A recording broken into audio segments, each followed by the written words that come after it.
আসসালামু আলাইকুম।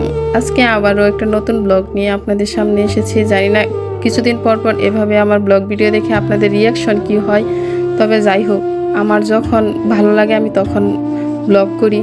আমার এটা প্রফেশনাল না, সেই কারণে প্রতিদিন ব্লগ করা হয় না, তাই আপনারা দেখতে পান না সোশ্যাল মিডিয়াতে আমাকে।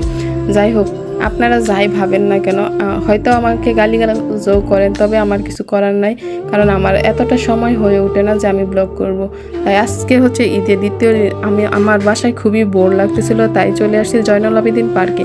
এখানে এসেই মামার কাছ থেকে ভর্তা নিয়ে নিলাম, কিন্তু মামা ভর্তা দিছে কিন্তু তার কাছে টাকা ভাঙতেছিল না, তাই এখানে দাঁড়িয়ে দাঁড়িয়ে ভর্তা খাওয়া শুরু করে দিলাম। যখন মামার এখানে টাকা ভাঙতে হবে তখন নিয়ে তারপরে যাব।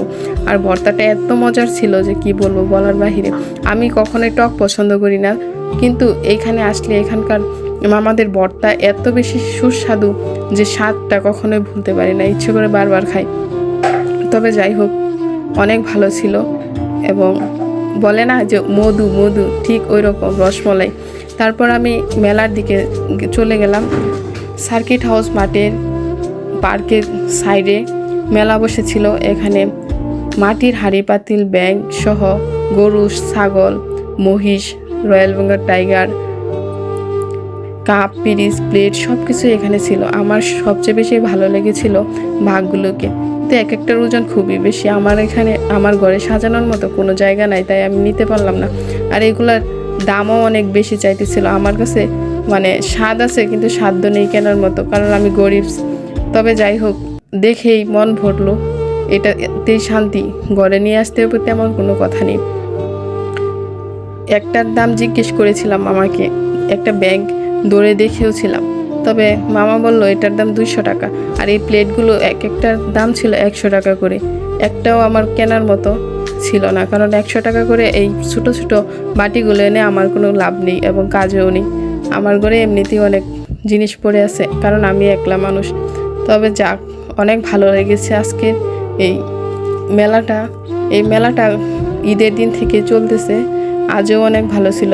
আর মামাকে জিজ্ঞেস করলাম এই প্লেটগুলো কত করে, উনি অনেক ভালোই বলেছিল 130 টাকা জোড়া।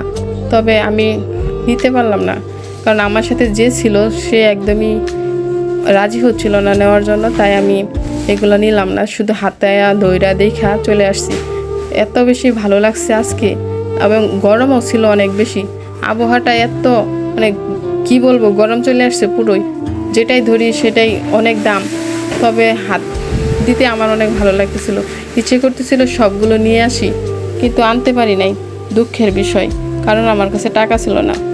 আর জামাটা যে দেখতে পাচ্ছেন, এটা আমি নিজেই বানিয়েছি গজ কাপড় কিনে। আর কেউ এইটার আবার টিউটোরিয়াল চায়েন না।